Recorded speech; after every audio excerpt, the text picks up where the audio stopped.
siang Bapak Ibu guru, yang terutama yang saya hormati Ibu Kepala Sekolah. Terima kasih atas waktu dan kesempatan Ibu Kepala Sekolah dan rekan guru untuk bisa hadir dan berkumpul dalam kegiatan pemimbasan.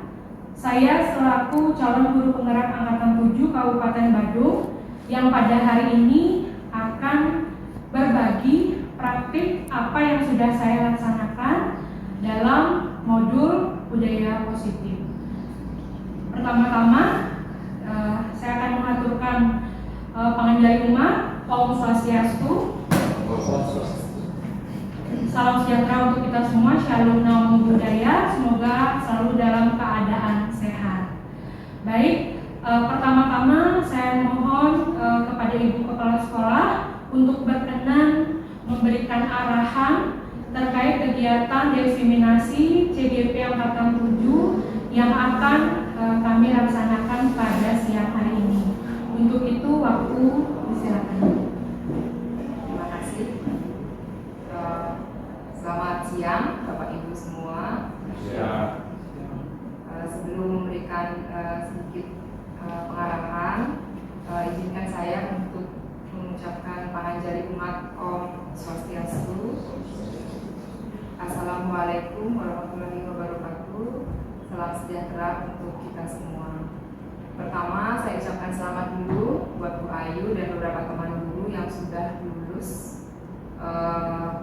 kegiatan calon guru penggerak. Semoga bisa mengikuti kegiatan dengan baik. Kemudian bahagia sekali Bu Ayu juga sampai akhirnya bisa di tahap ini, sampai di tahapan diseminasi materi dengan materi hari ini budaya positif. Saya berharap kegiatan ini bisa memberikan penjelasan, kemudian masukan, pengalaman baik apapun yang sudah Ibu Ayu lakukan dengan materi-materi dan arahan dari fasilitator ketika melaksanakan praktek-praktek baik di kelas. Ya. Jadi dengan kegiatan-kegiatan seperti ini, saya harap teman-teman lain juga bisa terimbas, kemudian ikut melakukan praktek baik yang sudah Ibu Ayu lakukan nanti di kelasnya mereka masing-masing. Ya, semoga ketika semakin banyak nanti teman-teman guru yang bisa terinspirasi, kemudian mengikuti praktek-praktek baik yang sudah dilakukan, kita berharap sekolah kita akan semakin maju, kemudian pembelajaran dilakukan semakin banyak berpihak kepada murid dan benar-benar bisa memberikan pelayanan, mengoptimalkan potensi anak didik kita. Saya ucapkan selamat melaksanakan diseminasi, semoga memberikan manfaat buat kita semua. Terima kasih. Baik, Bapak Ibu, demikian tadi arahan dari Ibu Kepala Sekolah. Terima kasih Bu. Semoga kegiatan pemimbasan atau diseminasi ini dapat berjalan lancar dan tentunya bisa bermanfaat bagi rekan-rekan guru. Terima kasih Bu. Yang lanjut ke acara berbagi materi ini.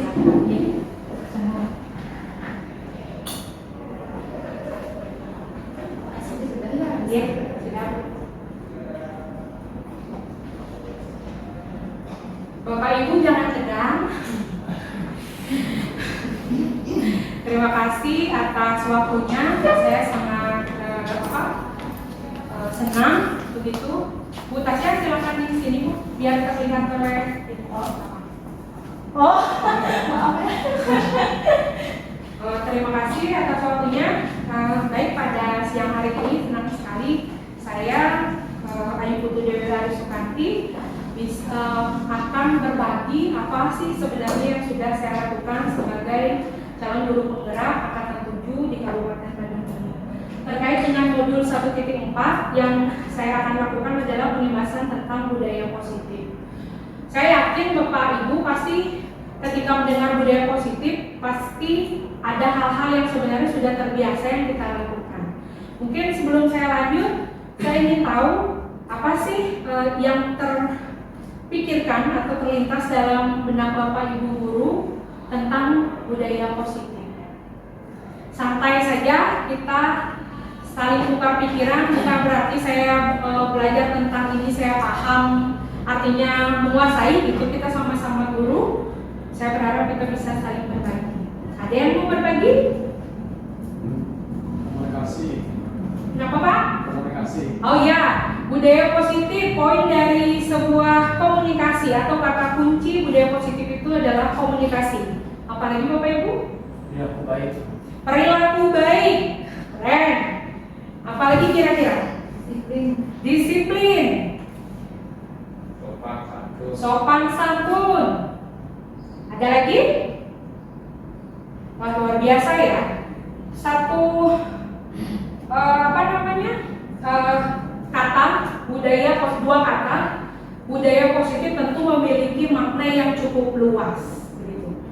Kemudian kira-kira tadi disiplin, perilaku baik, sopan santun. Ketika budaya positif itu ada di sekolah, kira-kira apa sih yang terbayang Bapak Ibu? Gak usah di sekolah, kelas dulu, kita sebagai seorang guru. Kelas, kira-kira apa sih yang terbayang? Pembelajaran akan berjalan lebih baik. Betul, mantap. Tujuan kita adalah tujuan pembelajaran akan tercapai dan proses pembelajaran akan berjalan lebih baik. Oke, Bapak Ibu, budaya positif di sekolah yaitu nilai-nilai atau kebiasaan-kebiasaan di sekolah yang berpihak pada murid atau peserta didik agar mereka dapat menjadi pribadi yang lebih kritis, penuh hormat dan tanggung jawab. Jadi betul, tadi pendapat Bapak Ibu terkait dengan budaya positif mencakup atau mengakomodir semua itu dalam sebuah kata yaitu budaya positif. Kemudian perubahan paradigma. Bapak Ibu saya yakin ketika mengenal istilah perubahan paradigma atau perubahan terhadap pemikiran-pemikiran kita, ketika kita mendengar sekolah penggerak, guru penggerak, saya yakin salah satu tokoh yang ada di pojok kanan atas itu akan mengingatkan kita terhadap apa sih sesungguhnya filosofi belajar di negara kita tercinta ini. Filosofi pendidikan Ki Hajar Dewantara. Yang dulu mungkin sering sekali kita mendengar bahwa apa itu filosofi tabula rasa. Ada yang tahu? Dulu kita selalu menganggap bahwa ketika anak didik kita baru datang ke sekolah, dia adalah kertas kosong yang akan kita desain, kita akan bentuk anak itu untuk menjadi seperti apa nantinya. Awalnya semua guru saya yakin memiliki konsep yang sama. Anak ini datang ke sekolah, kita lihat, oh ya nanti kamu mau jadi apa, mau jadi polwan, mau jadi dokter. Tapi sebenarnya anak itu, prinsip itu bukanlah tabula rasa. Karena apa? Karena setiap anak itu memiliki bakat, minat, dan kemampuan masing-masing yang sudah dibawa sejak lahir. Baik, kemudian semua anak terlahir dengan bakatnya masing-masing. Setiap anak memiliki keunikan masing-masing. Tugas guru menuntun bakat tersebut agar anak tumbuh dengan selamat dan bahagia. Guru ibarat petani, anak ibarat biji jagung. Ada kodrat alam dan kodrat zaman. Segalanya pembelajaran itu harus berpihak pada anak. Iya, Bapak Ibu. Jadi ketika kita misalnya satu contoh, anak yang terlahir dengan pergaulan yang ada seperti di sekolah kita ini berada di daerah yang dekat dengan pesisir.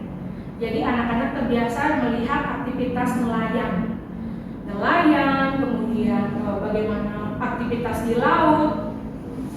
Memungkinkan nggak kita akan mengajarkan anak ini tentang cara menanam biji kopi? Kira-kira nyambung tidak? Gitu. Akan berhasil nggak si anak ini akan menjadi petani kopi di daerah Jimbaran? Gitu, misalnya. Saya yakin pasti tidak akan didukung oleh keadaan lingkungan, gitu. Kemudian misalnya anak ini ternyata dia berbakat dalam bidang seni, tapi tapi orang tua atau kita menyarankan dia akan menjadi dokter.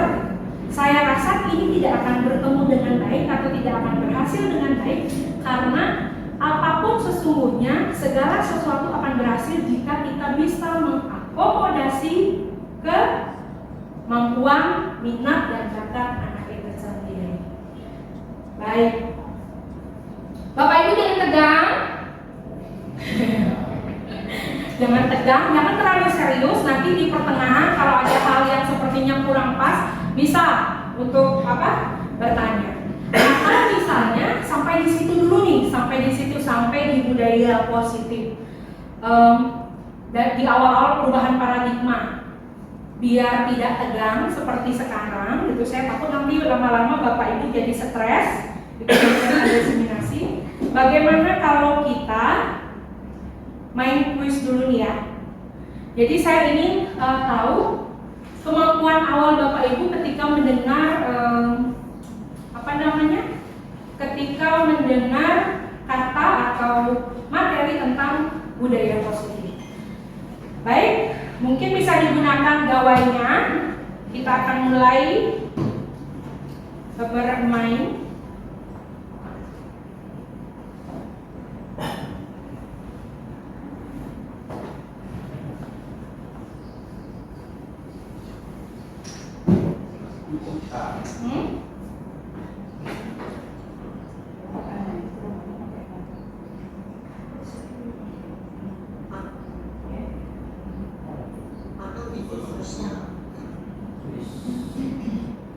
Ya, ini kode gamenya.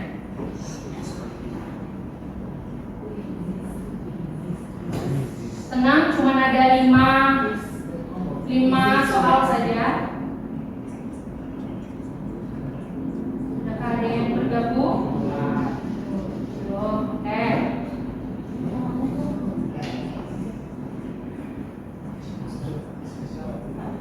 Ada 11.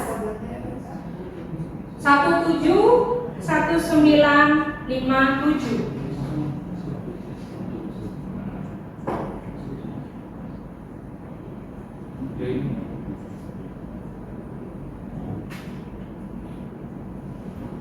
Yang sudah join?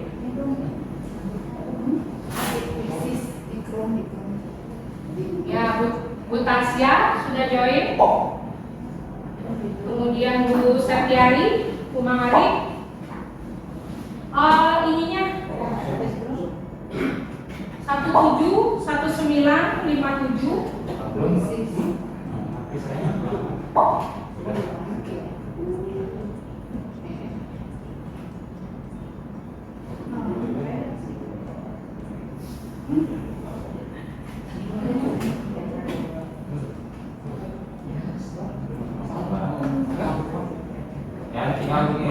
Tenang Pak. Ya, santai. Ayo, adakah yang belum masuk, yang belum join, bisa saya bantu? Kodenya itu ada 171957. Bisa?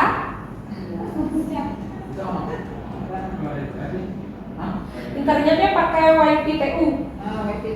WiFi-TU. Ya.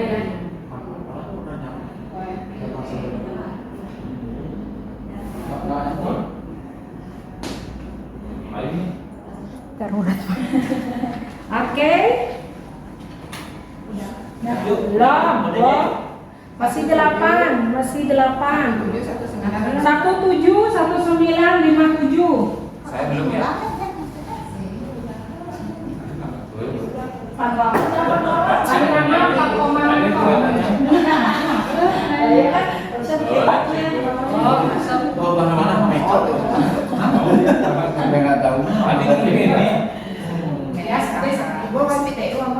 WiFi Istilah lain. Oh, udah WiFi TU. Ini gimana satu D-nya besar. Ambil tuh apa?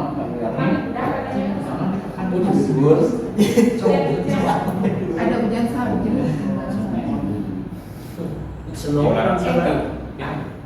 Ya, Itu menolak udah kalau lebaran. Benar ini. Dia ke sana. Sampai Juni. Bikin biasa ya. Enggak pas tsunami. Iya. Bicara kali ini kan. Kampung-kampung. Kamu kena bukan? Apa sih? Dia enggak tahu. Iya, merasa orang.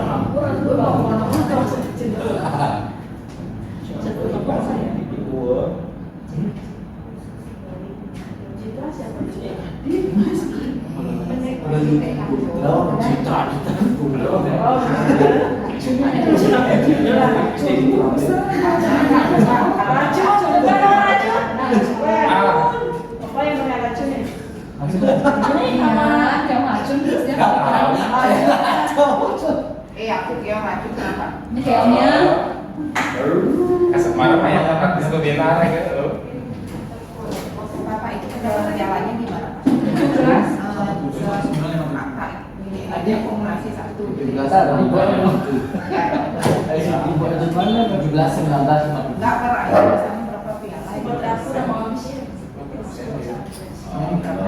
Anak akumulasi susah. Baik, oke. Baik, Bapak Ibu sudah join. Ada yang belum join satu orang ini? Siapa? Guntre, Yuli, Racun, Gusti, Bunga, Dharma, Pratama, Setiari, Tasya. Aris Andi sudah harusnya. Aris Andi belum. Sudah.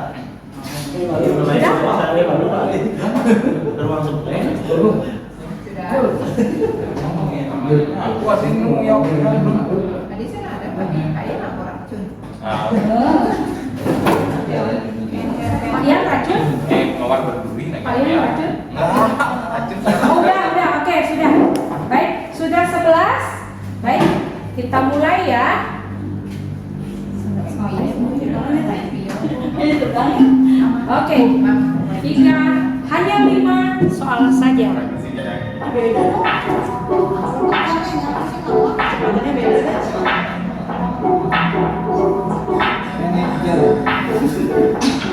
Yo. Saya belum bisa jawab.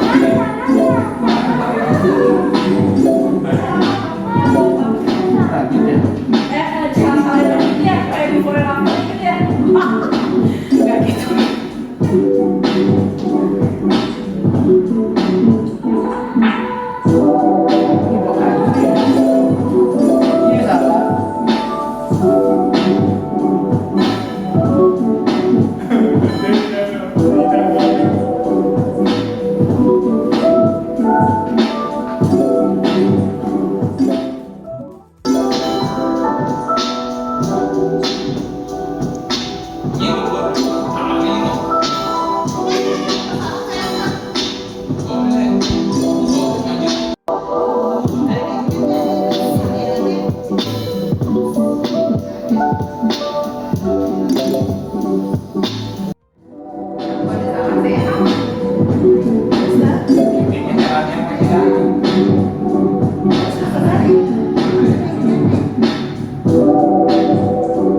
Pak Henry menang.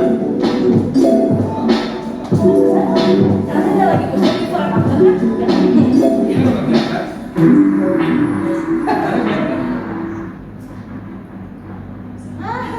Oke.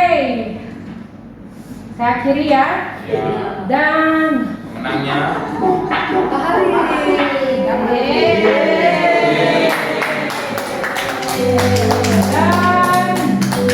Hadiahnya ada di depan ini. ya, nanti hadiahnya menyusul ya. Pak Ari di posisi pertama, kemudian Bu Komang Septiari di posisi kedua dan Pak Rama atau Pak Komang Haryanto. Yang paling bawah siapa? Yang paling bawah sepertinya Pak ini ya, Pak Letre. Nggak ada kan namanya Pak Letre? Ada. Oh.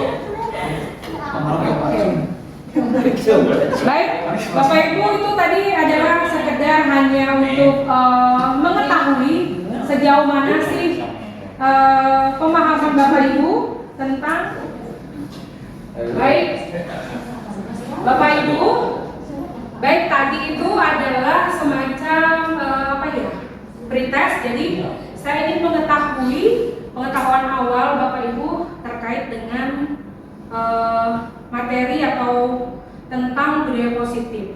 Nah, selanjutnya tadi perubahan paradigma sesuai dengan filosofi Ki Hajar Dewantara. Kemudian yang sekarang adalah perubahan paradigma sesuai dengan teori kontrol atau ilusi kontrol.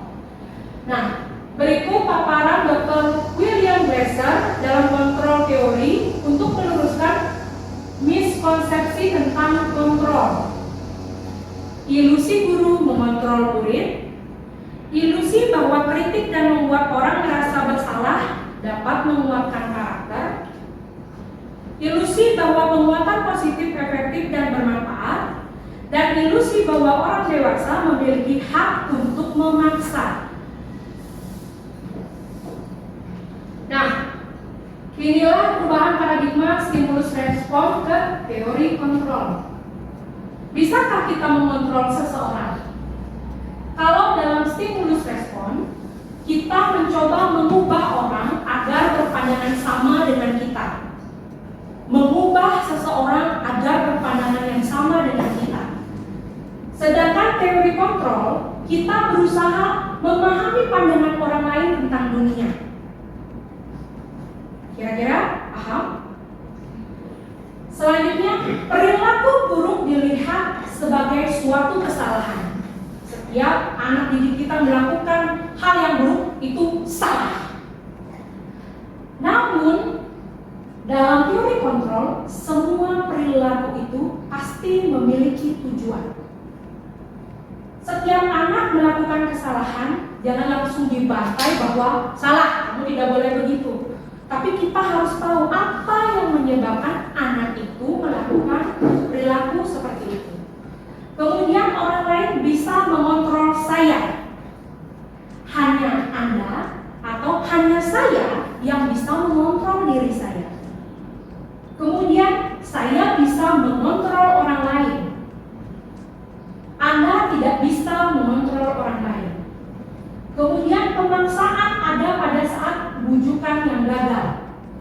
Dalam teori kontrol, kolaborasi dan kesepakatan akan menciptakan pilihan-pilihan baru. Kemudian model berpikir dalam stimulus respon hanya ada menang dan kalah. Tetapi di dalam teori kontrol, model itu berpikir untuk menang dan menang. Tentu sangat jauh ya perubahan paradigma dari stimulus respon yang sepertinya sedikit memaksakan dengan teori kontrol yang bisa memberikan kesenangan atau kemerdekaan.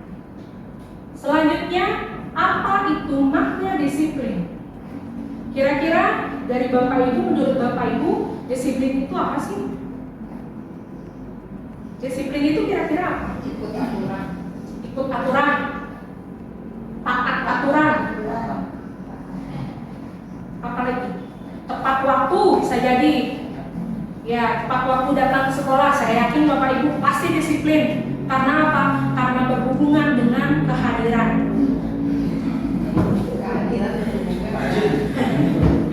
Keuangan, kerajinan, betul. Baik. Kata disiplin sering dikaitkan dengan tata tertib, teratur, dan kepatuhan pada peraturan. Kata disiplin juga sering dihubungkan dengan hukuman. Padahal itu sungguhnya berbeda karena belajar dengan disiplin tidak harus dengan memberikan hukuman. Justru itu adalah salah satu alternatif terakhir dan kalau perlu tidak digunakan sama sekali. Setuju ya Pak ya? Karena zaman sekarang bahasa, saya takut dihukum tuh kayaknya udah, iya. Ki Hajar Dewantara menyatakan bahwa untuk mencapai kemerdekaan dalam konteks pendidikan kita saat ini, untuk menciptakan murid yang merdeka, syarat utamanya adalah harus ada disiplin yang kuat. Nah, disiplin yang kuat ini diharapkan memiliki motivasi dari diri anak.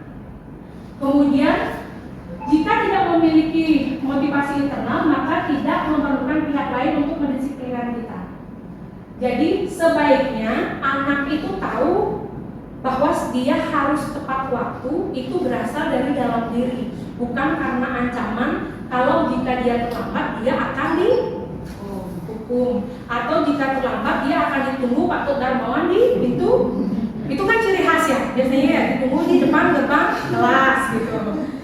Akan lebih akan lebih baik jika anak itu sadar sendiri, sama seperti kita layaknya seorang guru. Oh ya, anak kita akan datang 7.30, sebaiknya kita ada di kelas 7.15. Tapi karena paksaan, karena ada faktor eksternal dari dalam diri, harus tepat waktu karena kita menggunakan face detector. Mungkin pembiasaan di awal karena paksaan dari eksternal, saya rasa itu hal yang artinya cukup baik, tetapi akan lebih baik kita akan menyadari itu bahwa sebagai seorang guru kita harus menunjukkan kedisiplinan itu bagi anak didik kita. Itu kira-kira Bapak Ibu. Kemudian teori motivasi perilaku manusia. Untuk menghindari ketidaknyamanan atau kuman, apa yang akan terjadi apabila saya tidak melakukannya? Seperti tadi, apa yang akan terjadi jika saya tidak tepat datang 7.30? Ya, saya akan mendapatkan tanda hijau muda di absen saya. Itu kan bukan faktor dari internal, berarti dia dari eksternal. Kemudian, untuk mendapatkan imbalan dari orang lain, apa yang akan saya dapatkan apabila saya melakukannya? Jika saya tidak terlambat, maka absen saya akan centang hijau dan tunjangan saya tidak akan faktor motivasi eksternal. Untuk menghargai diri sendiri, jadi insan sesuai harapan saya akan menjadi orang yang seperti apa bila saya melakukannya. Nah, ini yang keren. Diharapkan kita semua memiliki motivasi internal seperti ini. Tujuan disiplin yang positif. Oh ya, saya akan datang lebih awal karena saya harus membuka kelas terlebih dahulu, saya harus mempersiapkan kelas, dan ketika anak saya sudah duduk, saya tidak lagi akan dalam kondisi mempersiapkan atau membuka gorden. Jadi itu adalah salah satu internal motivasi internal. Nah, kemudian ini merupakan diagram yang memperlihatkan bahwa untuk mencapai sebuah budaya positif, kita harus memulainya dari yang paling awal terlebih dahulu. Jadi bisa kita mulai di dalam kelas.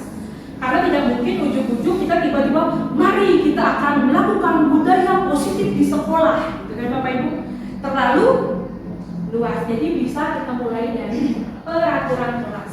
Yang saat ini peraturan kelas itu sebaiknya kita laksanakan dengan melakukan kesepakatan kelas sehingga menjadi keyakinan kelas dengan kita sebagai guru dan anak-anak didik kita sebagai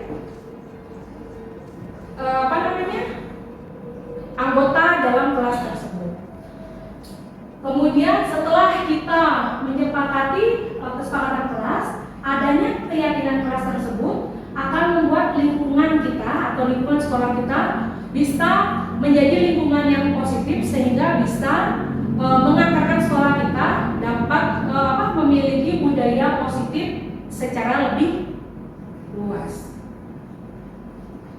Kemudian selanjutnya keyakinan kelas, hukuman dan penghargaan. Mengapa tidak peraturan saja? Mengapa harus keyakinan kelas? Mengapa kita memiliki peraturan harus menggunakan helm bila mengendarai kendaraan roda 2? Mengapa kita memiliki peraturan 3M menggunakan masker, mencuci tangan, dan menjaga jarak 1,5 meter? Kemudian mengapa kita memiliki peraturan harus datang tepat waktu pada saat mengikuti pelatihan? Untuk mendukung motivasi intrinsik, kembali ke nilai-nilai keyakinan-keyakinan lebih menggerakkan seseorang dibandingkan mengikuti serangkaian peraturan-peraturan. Bapak Ibu, peraturan itu adalah suatu hal yang sudah ada. Jadi seolah-olah kita untuk mengikuti itu ada rasa keterpaksaan. Namun ketika kita sudah melaksanakan kesepakatan di awal, Saya yakin kesepakatan-kesepakatan itu adalah salah satu bentuk kalau dulu kita namanya musyawarah sehingga mencapai sebuah kata yaitu mufakat. Nah sekarang kesepakatan inilah yang kita jadikan dasar bahwa ketika ada kata sepakat, saya yakin tidak akan ada anak-anak yang melanggar karena kesepakatan itu ada dalam sebuah keyakinan yang dia ikut di dalamnya. Gitu kira-kira. Telepon dia, telepon.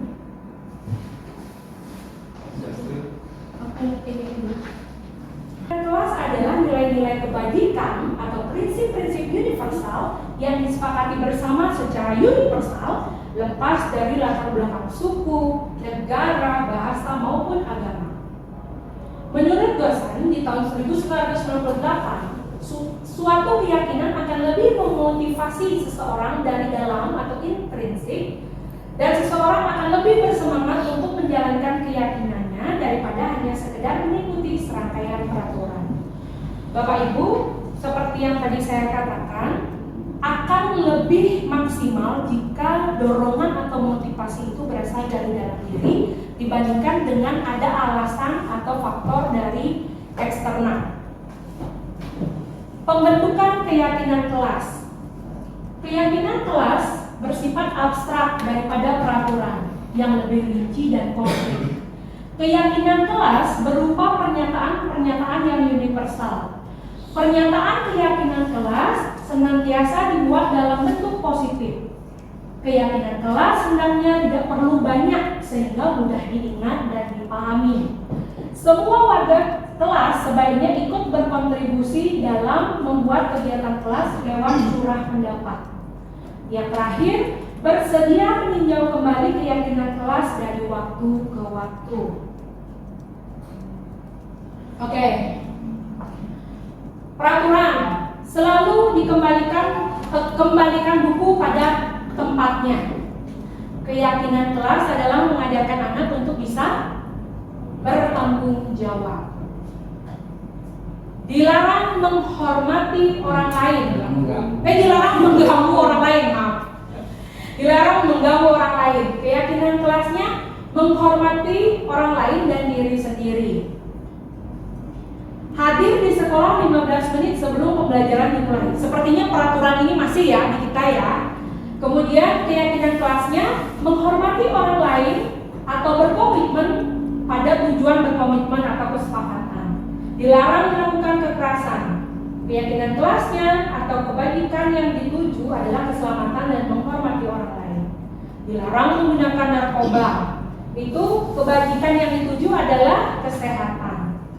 Bergantian atau menunggu giliran.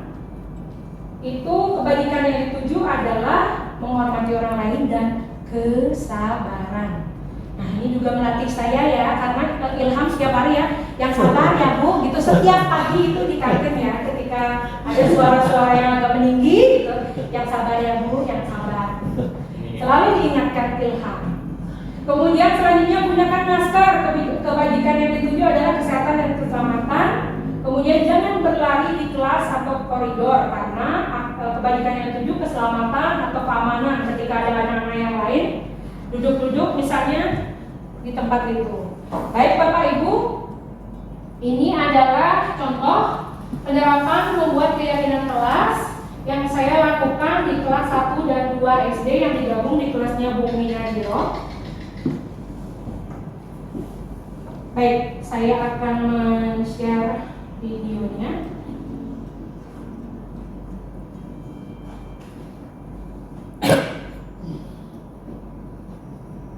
Nah, Bapak Ibu mungkin sedikit saya ceritakan kondisi anak-anak di kelas 1 dan 2 ini belum mengenal abjad atau huruf. Jadi anak-anak seperti gambar di bawah itu, kenapa saya tidak mengeprintkan gambar yang ambil di internet? Ketika proses menggambar garis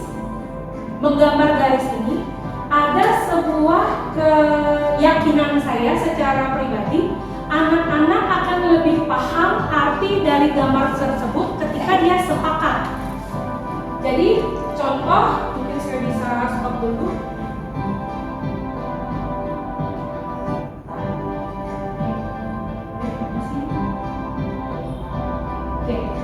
Nah, jadi dia kalau di bawahnya ini saya membantu wali kelas untuk mengingatkan. Jadi bisa dilihat kalau di sana di kesepakatan kelas itu, kenapa saya tidak mengambil gambar dari internet atau gambar yang jauh lebih menarik yang berwarna untuk dijadikan kesepakatan kelas. Yang pertama, saya ingin anak ikut berkontribusi dalam menggambar hal-hal yang ingin mereka sepakati. Contoh, di kelas seringkali Gita itu selalu datang lebih siang ketika mereka sudah selesai berdoa. Biasa di kelas 1 belum paham cara untuk membaca ataupun memahami gambar, tetapi ketika kita menggambar jam, mereka paham bahwa sebelum jam 8, tepatnya harus di setengah 8 mereka sudah ada di dalam kelas dan membantu guru kelasnya atau pas guru agama untuk menyiapkan kelas gitu. Kemudian di sana ada gambar sapu. Meskipun notabene di kelas 1 dan kelas 2 belum bisa bertanggung jawab penuh seperti anak-anak di SMP untuk bisa melaksanakan piket, tapi paling tidak dia paham. Kemudian ada gambar sapu, kemoce, itu sampahnya kecil sekali digambar sama Raisa. Terlihat seperti gelas, tetapi mereka tahunya itu adalah membuang sampah di tempat sampah. Kemudian berdoa setelah semua kegiatan bersih-bersih itu selesai, mereka berdoa. Nah, di sini ada yang seru. Sebentar. Gurunya agak narsis ya. Oke, kita putar dulu.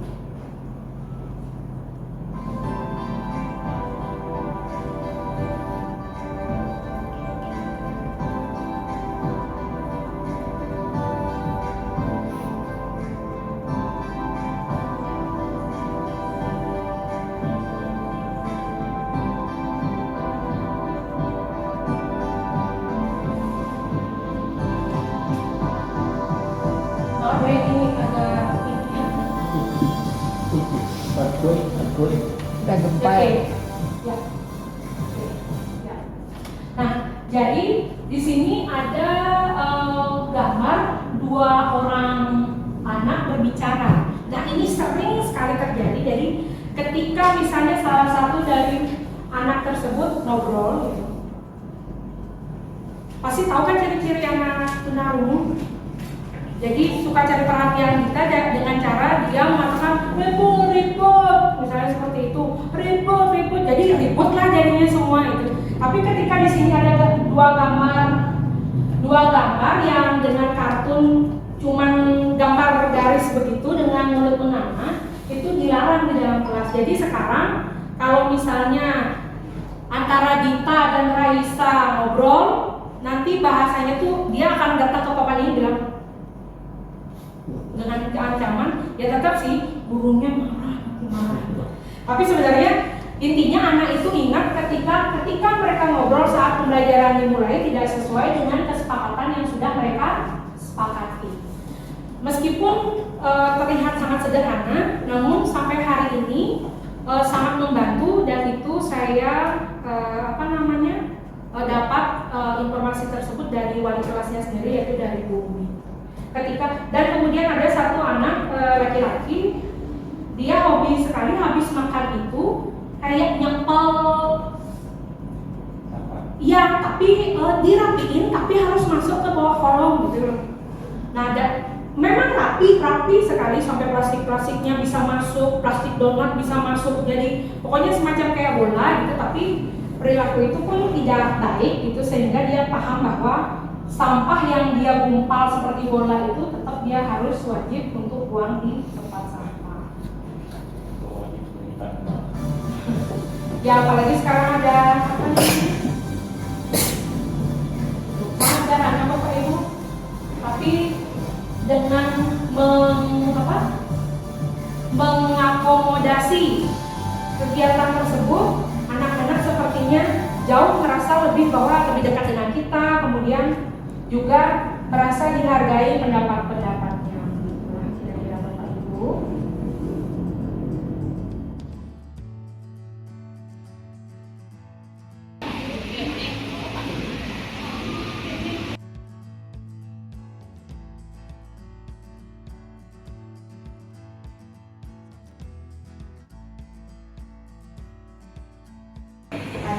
Sudah. Fatih, Fatih.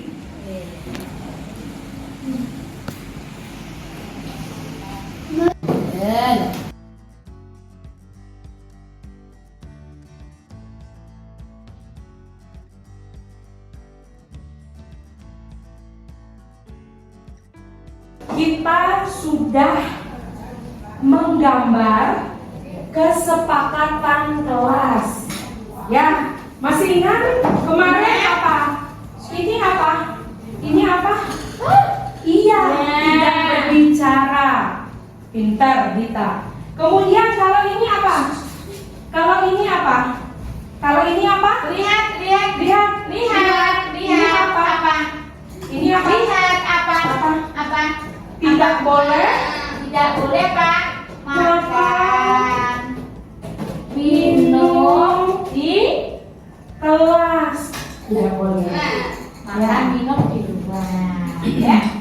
Ingat. Ingat ya. Kalau yang ini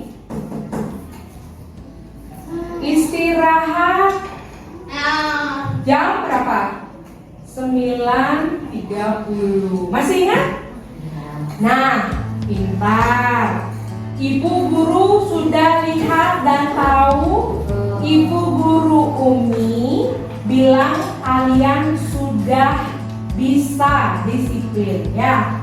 Oh, ini. Datang. Ya. Sekolah tidak boleh terlambat. Jam 7.30. Pintar, semua udah pagi, hebat. Ya. Datang pagi. Terus, Bagus. ya. Terus ya.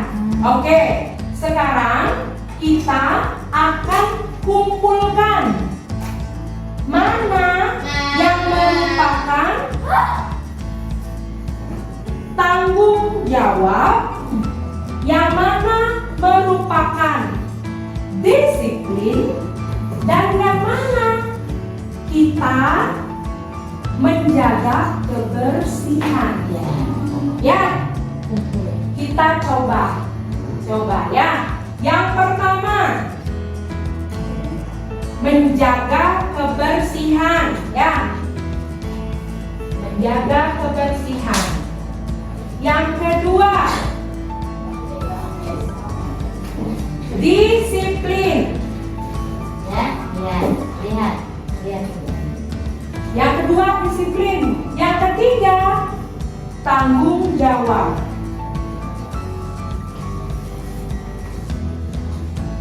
Oke? Sudah lihat? Lihat. Ada 3. Ya. Contoh yang mana merupakan disiplin? Disiplin. Ini di mana? Yang mana? Yang mana? Ya, tempel. Disiplin. Ya, naik Rena. Ya. Tumpuk nggak apa? Pintar. Ya, mana lagi? Disiplin. Disiplin. Ya. Coba. Yang lain. Yapi, sini. Ambil di sini, ambil. Iya. Ya. Lain yang mana? Ayo ambil. Siapa berani angkat ke sini? Ya, pinter. Disiplin, tidak boleh bicara kalau saat belajar ya. Iya. Pinter tas iya ya.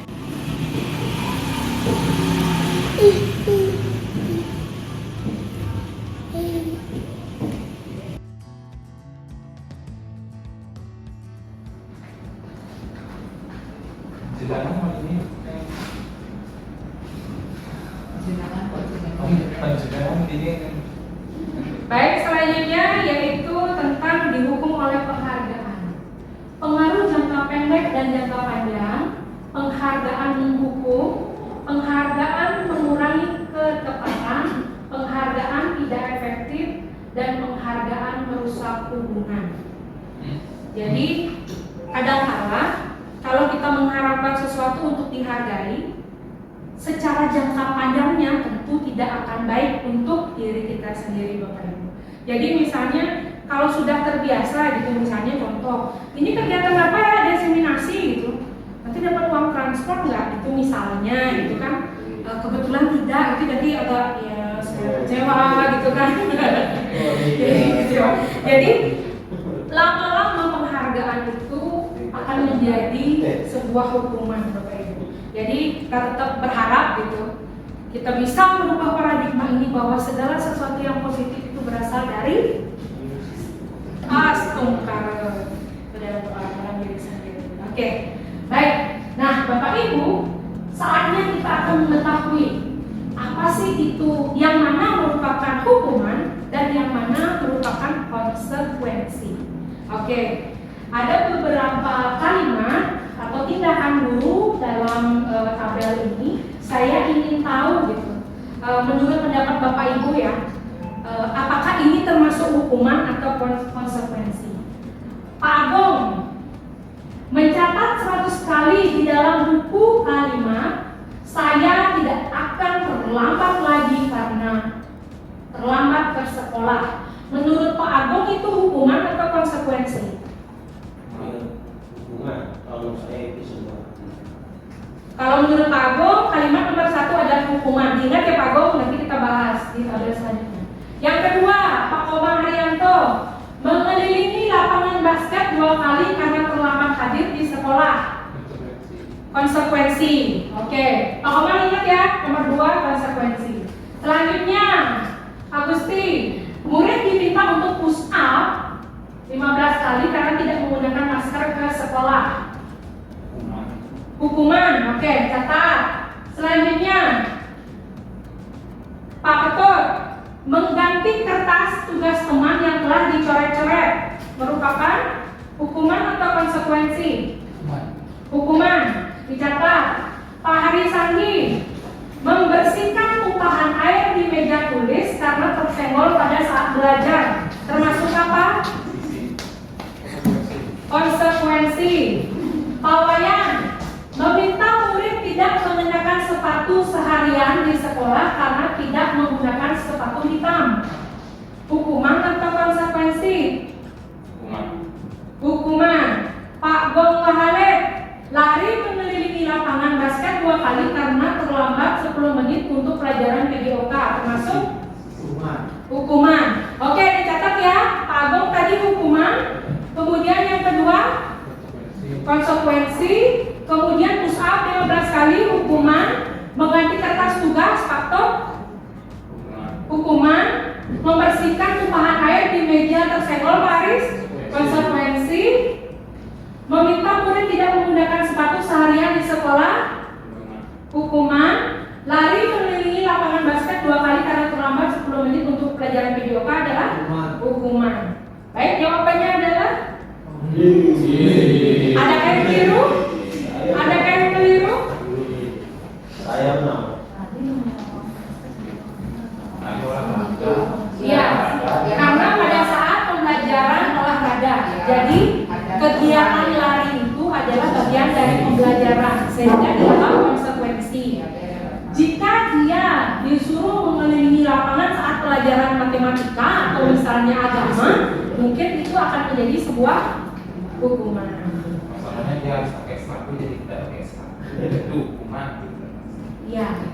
Disuruh untuk mengenakan sepatu seharian di sekolah karena tidak mengenakan sepatu, termasuk hukuman. Jadi kalau konsekuensinya contohnya seperti apa misalnya? Kalau yang murid tidak memakai sepatu hitam itu contohnya konsekuensinya apa ya? Contoh, murid disuruh untuk mengenakan sepatu seharian di sekolah karena tidak menggunakan sepatu hitam. Kalau konsekuensi yang baik untuk itu, Apa kira-kira teman-teman? Siapa tahu? Iya, mungkin terjadi di kelas. misalnya, cuman di sekolah kita memang sih belum itu ya. Cuman ya, jika misalnya konsekuensinya apa ya kira-kira? Yang kira-kira tidak terkesan menghukum. Kalau saya di kelas memakai, karena kita di kelas kalau tidak pakai sepatu sih. Oh, makanya tidak gini. Karena ini sudah pernah ditanyakan ke Tati Wahyuni dulu. Saya kan kalau mau sepatu di tempat lalu itu kuliah, enggak harus pakai seharian ya, pulang seharian pakai sepatu kan bingung juga. Kan memang harus tanya dia ya. Kalau kita buka sepatu di kelas, Ketika saya, ketika dia pakai sepatu, besoknya dia disuruh. Kita tidak menggunakan sepatu hitam, iya tidak. Dan ini kita persaingan sama instruktur waktu itu, fasilitator penyerapan. Perbedaan hukuman dan konsekuensi. Hukuman seperti yang kita katakan tadi, sesuatu yang menyakitkan harus terjadi, membuat anak sakit secara fisik maupun hati untuk jangka waktu yang lama. Anak membenci kedisiplinan, adanya paksaan, mendorong anak menyakiti diri sendiri, konsep diri yang buruk, anak belajar untuk menyembunyikan kesalahan, marah, rasa bersalah, dipermalukan, merasa tidak dihargai. Sedangkan konsekuensi, sesuatu harus terjadi, membuat anak merasa tidak nyaman dalam jangka waktu pendek, anak menghargai disiplin, stimulus tanggapan, mendorong anak agar mudah menyesuaikan diri, konsep diri yang baik, anak belajar untuk mematuhi peraturan, kehilangan hak, dibuat tidak nyaman, diasingkan untuk sementara waktu. Jadi bedanya hukuman dan konsekuensi begitu. Kemudian kebutuhan dasar manusia, ada cinta kasih untuk dapat diterima, ada penguasaan, ada kesenangan, dan ada kebebasan. Bapak Ibu, ini adalah satu contoh. Saya ingin tanggapan dari Bapak Ibu. Ibu Ani, guru kelas 5 di SD Pelita Haki, sedang bingung menghadapi pula salah satu murid di kelasnya yang bernama Agus. Di sini ada yang bernama Agus? Ada ya.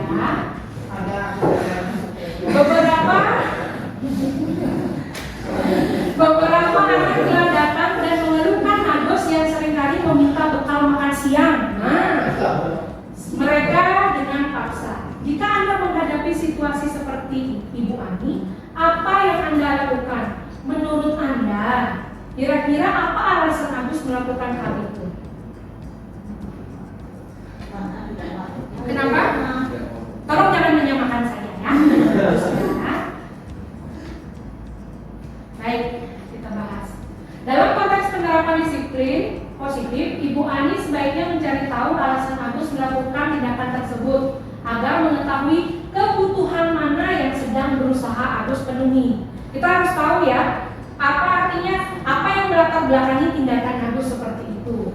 Apabila Agus karena lapar dan orang tuanya tidak membawakan dia bekal makan, maka kebutuhannya Agus adalah bertahan hidup seperti saya.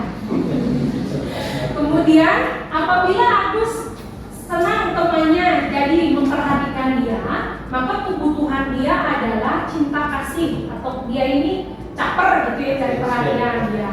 Kebutuhannya untuk diterima. Ada yang Bapak Ibu caper? Apabila jawaban Agus adalah dia merasa hebat karena temannya takut dan menuruti keinginannya, kebutuhan Agus adalah penguasaan. Dia ingin diakui kemampuannya.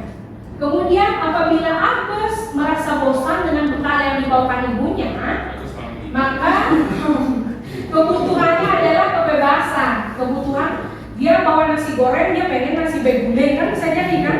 Jauh amat gitu banget. Ibu Ani.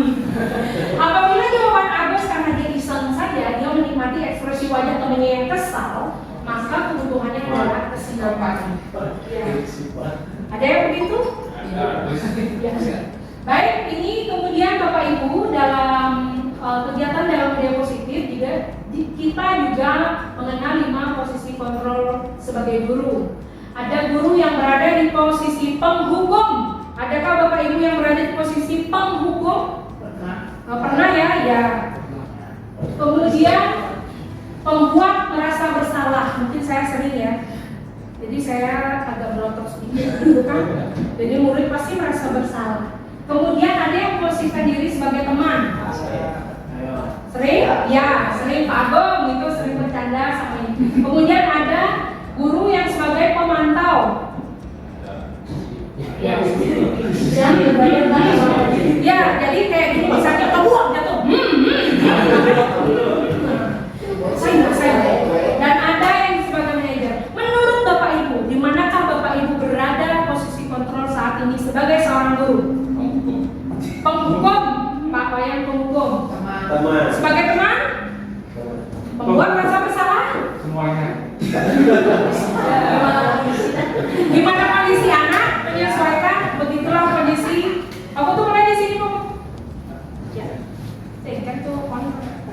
Dihukum. Dihukum.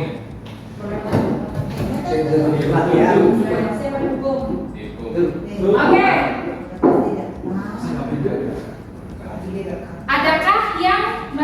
Adakah yang berada posisi sebagai manajer? Ada. Bu Tasya?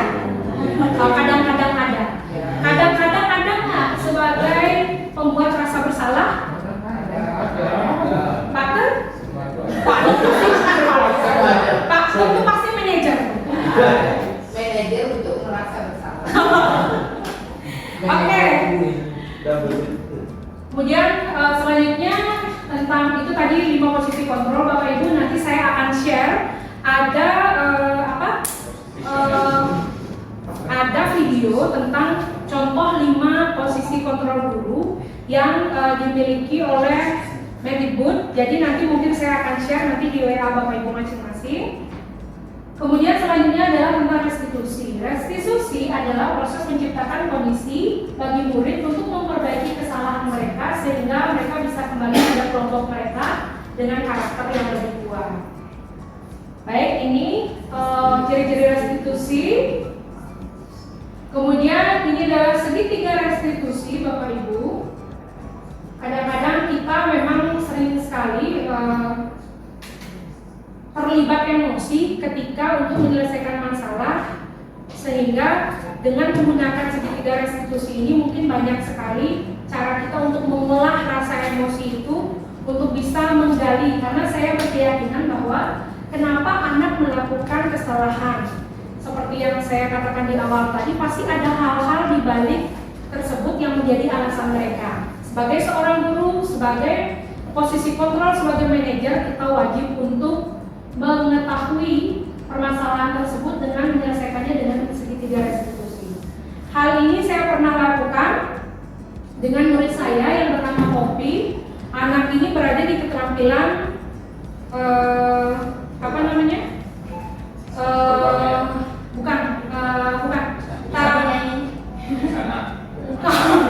Poppy ini berada di keterampilan saya, Bapak Ibu. Keterampilannya salon, ya, spa, ya, gitu kan. Masalahnya adalah Poppy ini menyuruh atau menugaskan orang lain untuk bersih-bersih di salon, dan dia moving class, kadang ada di kelas tata boga, kadang kembali ke kelas hantaran, kemudian dia kembali ke kelas ICT. Jadi saya bertanya kepada dia gitu, kira-kira apa masalahnya gitu kan? Kenapa dia melakukan itu? Apakah dia bosan dengan saya di keterampilan? Jadi setelah saya melakukan tindakan seperti segitiga restitusi, akhirnya kami memiliki kesepakatan. Kesepakatan itulah yang kami jadikan sebagai keyakinan.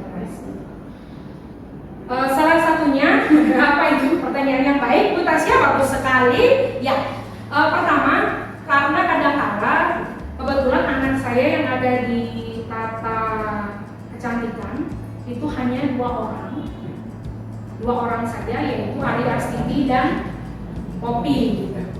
Ketika Ari tidak sekolah, Poppy merasa tanggung jawab ini terlalu besar bagi dia untuk bersih-bersih kelas. Padahal sebenarnya dia sudah dibantu oleh anak-anak yang ada dalam satu kelas, di kelas keterampilan seni tari C, begitu. Sehingga kadang-kala Poppy moving class, anak-anak C lah yang beres-beres di situ, termasuk anak-anak C yang cowok-cowok yang laki-laki sampai bersihkan ini gitu. Akhirnya setelah dia mengetahui itu ada, sebenarnya sih malas tepatnya, karena anak itu memang tidak biasa melakukan pekerjaan menyapu, cuci piring, tidak bisa, tidak pernah melakukan aktivitas menyapu, apapun, ngepel gitu apalagi.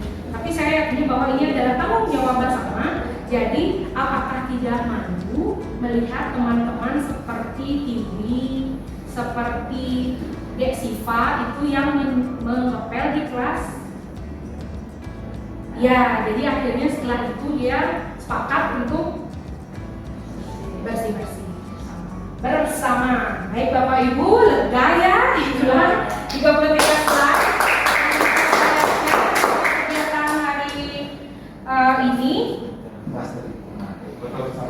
ilmunya mereka. Baik. Nah, ini apa namanya video yang disediakan di platform Merdeka Belajar ada ibu dan bapak tentang 5 posisi dalam penerapan karena waktu sudah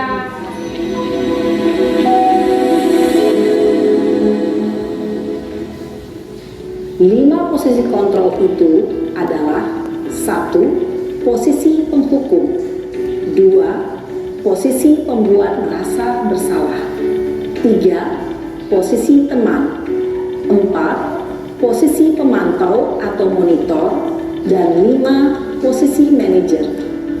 Untuk lebih memahami kelima posisi tersebut, mari kita saksikan kasus Naren yang terlambat hadir 20 menit di sekolah.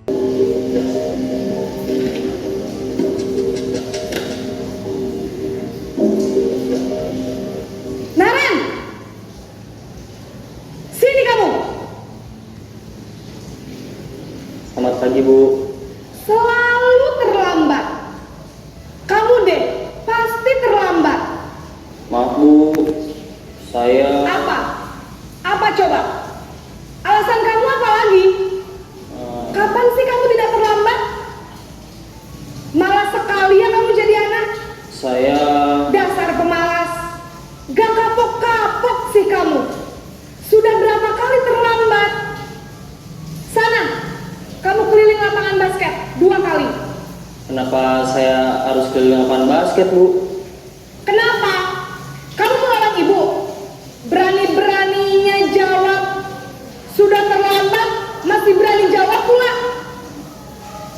Sekarang, keliling lapangan basket 5 kali sekalian. Biar kapok. Cepat. Pergi sana ke lapangan basket. Posisi penghukum biasanya berbicara dengan nada tinggi, menghardik, menunjuk-nunjuk, menyakiti, dan menyindir. Hukuman bisa berupa fisik maupun psikis. Ibu dan bapak guru hebat. Dampak yang terjadi pada murid ketika guru berada pada posisi penghukum adalah murid cenderung akan memberontak, bahkan menyimpan dendam.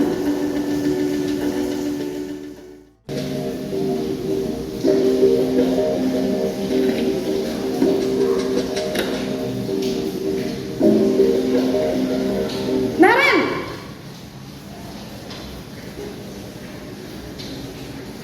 Selamat pagi, Bu. Naren, kamu kenapa terlambat lagi, nak? Ya Tuhan, Naren, kamu senang ya bikin ibu susah ya? Kalau kamu terlambat lagi, nanti ibu yang ditegur bapak kepala sekolah, nak. Disangka ibu tidak bisa membina kamu. Duh, gimana ini? Maaf, Bu. Duh Gusti Naren, kamu suka ya kalau ibu ditegur bapak kepala sekolah? Terus, sekarang ibu harus tulis apa ini di buku absen? Ini kamu sudah sering terlambat loh. Ibu harus apa coba? Maaf, Bu. Maaf sekali. Ya sudah, lain kali jangan bikin ibu susah lagi ya nak ya. Ibu tidak akan kuat lagi kalau kamu begini terus. Bisa jantungan kalau ibu ditegur bapak kepala sekolah. Sana cepat ke kelas. Maaf ya, Bu. Maaf sekali. Posisi pembuat rasa bersalah berbicara dengan nada tenang, cenderung lembut. Namun kata-kata yang diutarakan membuat murid merasa menjadi orang yang gagal, memandang buruk dirinya sendiri, merasa tidak berharga, dan tidak sanggup membahagiakan orang lain. Ketika guru mengambil posisi pembuat rasa bersalah, murid akan menganggap dirinya yang bersalah dan ia akan menyimpan emosi negatif tersebut di dalam dirinya.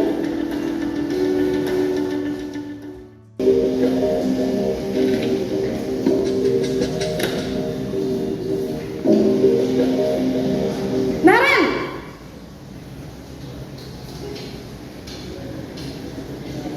Selamat pagi, Bu. Wah, sudah jam berapa ini nak? Terlambat lagi ya sayang. Iya, Bu. Habis ibu saya lupa bangunkan saya, Bu.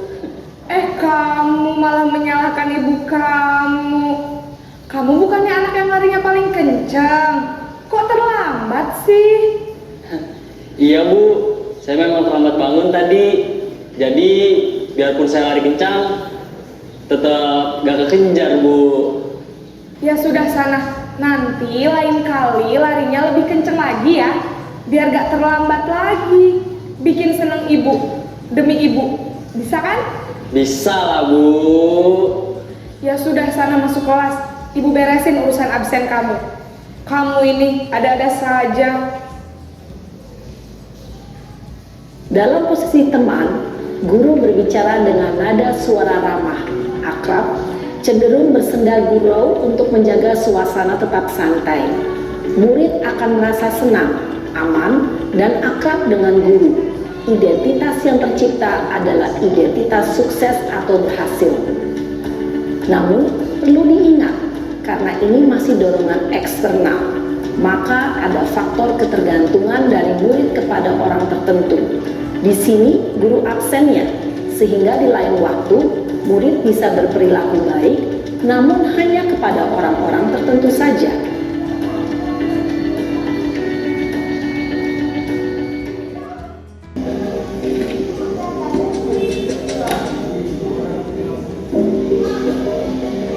Naren!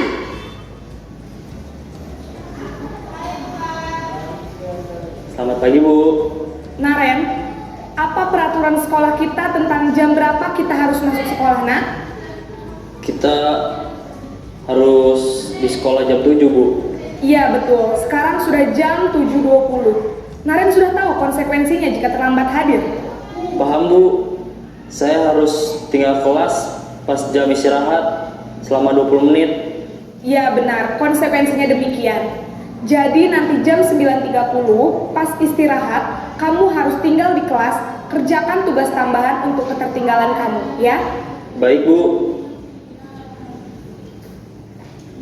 Posisi pemantau mengandalkan penghitungan atau data untuk mengontrol murid. Guru mengarahkan murid berdasarkan peraturan dan konsekuensi. Seorang pemantau menunjukkan bahasa tubuh dan ekspresi wajah yang datar dan cenderung formal.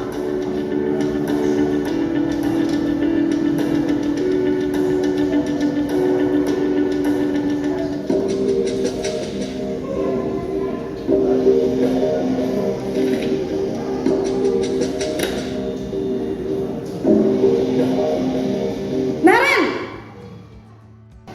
Selamat pagi Bu. Selamat pagi, Naren. Maaf Bu, saya terlambat. Iya, sekolah masuknya jam 7, sekarang sudah jam 7.20. Jadi sekarang bagaimana ini, Naren? Maaf Bu, saya lupa setel alarm saya semalam. Baiklah, menurut kamu, keyakinan sekolah yang mana yang perlu kamu tingkatkan? Menghargai diri sendiri dan orang lain mungkin ya Bu. Setuju. Jadi, apakah Naren meyakini prinsip saling menghormati tersebut? Iya Bu, saya meyakininya. Apakah Naren bersedia memperbaiki masalah keterlambatan ini? Bersedia Bu. Bagaimana kamu akan perbaiki masalah keterlambatan ini? Saya akan coba untuk tidak lupa menyetel alarm saya Bu. Baik, kalau Naren lupa menyetel alarm di rumah, ada orang yang kira-kira bisa bantu mengingatkan tidak? Ada Bu, kakak saya, Kak Emma. Ada lagi selain Kak Emma? Selain Kak Emma, ada ibu saya. Baik, jadi yang mengingatkan Naren adalah Kak Emma dan ibu kamu ya? Kira-kira akan mulai setel alarm kapan nih, Naren? Setelah pulang sekolah, akan segera saya lakukan. Baik, jadi Naren akan setel alarm untuk bangun besok pagi dan akan diingatkan oleh kakak dan ibunda Naren ya. Ada lagi yang mungkin perlu dilakukan, Naren, agar tidak terlambat bangun lagi? Tidak ada Bu. Baik, Naren, terima kasih untuk kerjasama kamu. Sekarang kamu perlu kembali ke kelas untuk belajar. Baik Bu, terima kasih. Posisi manajer adalah posisi kontrol yang disarankan untuk membimbing murid memiliki sikap disiplin yang positif, yaitu murid yang mandiri, bertanggung jawab, dan dapat memecahkan masalah. Tujuan dari posisi ini adalah agar murid dapat berefleksi atas tindakan. Nanti saya share di WA Bapak Ibu masing-masing ya. Posisi kontrol. Baik, terima kasih. Posisi kontrol dalam restitusi adalah proses perjalanan